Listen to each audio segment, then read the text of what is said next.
listen, we're talking about right moves and wrong moves for the Panthers. So let's talk about that. Okay, I want to talk about even though they've made a lot of right moves up to this point, the moves prior to that got them to this point where they had to give up DJ Moore, right? Because we didn't like that they had to give up DJ Moore.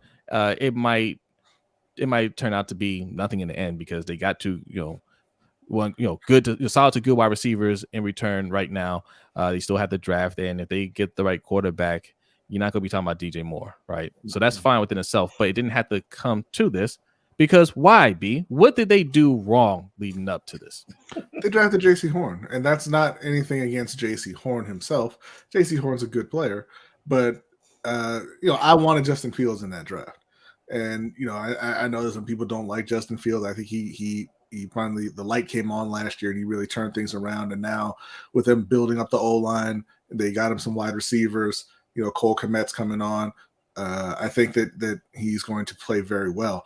But it wasn't even just Justin Fields, right? Because they also were in desperate need of a left tackle, and Rashawn Slater was there.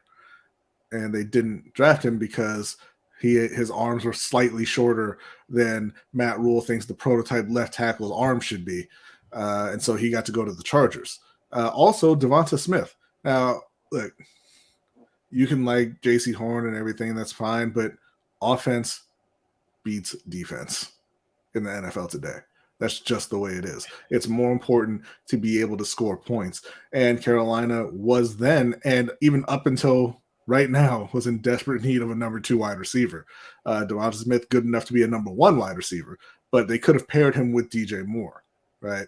But they went ahead and they took Jaycee Horn, to add to Jeremy Chin and Derek Brown and Brian Burns and Shaq Thompson and, CJ Henderson and all these other guys who turn out to be a, kind of below average defense. So yeah, not real thrilled with that move in particular, but it's fine. They came back.